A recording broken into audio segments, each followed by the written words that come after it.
Middle east में जंग का तीसरा दिन और हालात पहले से ज्यादा भयानक। मिसाइलें, एयर स्ट्राइक, फ्रेंडली फायर और खाड़ी देशों तक फैलता तनाव और सैकड़ों मौतें। क्या ये संघर्ष अब क्षेत्रीय युद्ध का रूप ले चुका है?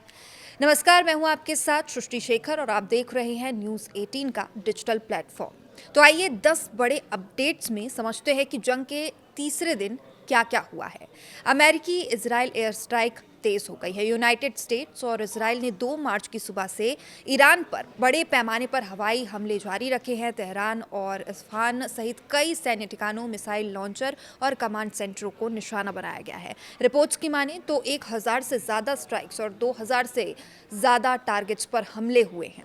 वहीं ईरान का मिसाइल बैराज, ईरान ने इजराइल पर इमाद, गदर और खैबर शैकान मिसाइलों से जवाबी हमला भी किया है।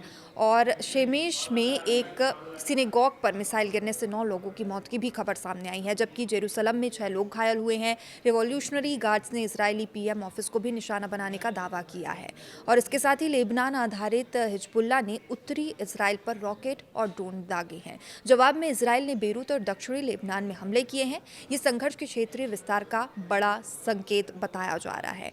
और इसके साथ ही कुवैत की एयर डिफेंस ने गलती से 3 अमेरिकी F-15E फाइटर जेट्स को मार गिराया। अमेरिका ने इसे फ्रेंडली फायर बताया। क्रू सुरक्षित बताए जा रहे हैं। और इसके साथ ही साथ यूनाइटेड स्टेट्स सेंट्रल कमांड ने पुष्टि की कि 4 अमेरिकी सैनिक मारे गए हैं और कई इसमें घायल भी हुए हैं। ये इस संघर्ष में पहली अमेरिकी मौत बताया जा रहा है। इसके बाद अमेरिकी राष्ट्रपति डोनाल्ड ट्रंप का बयान सामने आया। उन्होंने कहा कि ऑपरेशन 4 से 5 हफ्ते चल सकता है।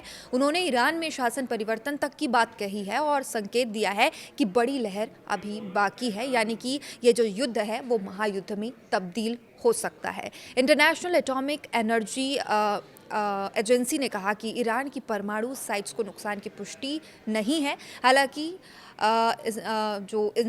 इस्फहान के पास हमलों की खबर सामने आई, लेकिन स्थिति यहाँ पर भी अस्पष्ट बनी हुई है। कोई साफ तस्वीर यहाँ पर सामने नहीं आई है। खाड़ी देशों में हालांकि तनाव फैलता हुआ नजर आ रहा है। कुवैत, यूएई, कतर, बहरीन और सऊदी अरब में हमलों की खबर सामने आ रही है। और इस बीच भारत के प्रधानमंत्री नरेंद्र मोदी ने भी खाड़ी देशों के नेताओं से बातचीत की, हालात की जानकारी ली है। वहाँ रह रहे भारतीयों की सुरक्षा पर भी लगातार चर्चा कर रहे हैं। और इसके साथ ही दुबई से भी कुछ लोगों को अब सुरक्षित वापस लाया गया है। मौत के आंकड़ों की अगर इस दौरान हम बात करें तो ईरानी रेड क्रिंसेट के अनुसार 550 से ज्यादा मौतें हो चुकी है। इजराइल में भी 12 लोगों की जान गई है। नागरिक ठिकाने भी अब जंग की जद में आ गए हैं, क्योंकि अब नागरिक ठिकानों को भी निशाना बनाया जा रहा है, वहां पर भी हमला किया जा रहा है। इधर स्पेन ने अमेरिका को अपने बेस इस्तेमाल करने से मना कर दिया है। ब्रिटेन के प्रधानमंत्री केयर स्टारमर ने संसद में कहा कि हम आसमान से शासन नहीं बदलते हैं। वैश्विक उड़ानों और तेल कीमतों पर भी असर लगातार देखने को मिल रहा है। तो देखिए, जंग का तीसरा दिन सिर्फ सैन्य टकराव नहीं बल्कि क्षेत्रीय अस्थिरता का संकेत बन चुका है। अमेरिका और इजराइल की आक्रामक रणनीति, ईरान की जवाबी कार्रवाई, हिजबुल्लाह की एंट्री और खाड़ी देशों में फैलता तनाव, ये संघर्ष अब सीमाओं के बाहर निकलता दिखाई दे रहा है। मतलब इसमें सबसे बड़ा सवाल यही है कि क्या कूटनीति की कोई गुंजाइश बची है या दुनिया एक और लंबे युद्ध की ओर बढ़ रही है। तो देखिए, फिलहाल इस खबर में इतना ही। हर अपडेट, हर विश्लेषण और हर ग्राउंड रिपोर्ट के लिए आप जुड़े रहिए न्यूज़ 18 डिजिटल के साथ। नमस्कार।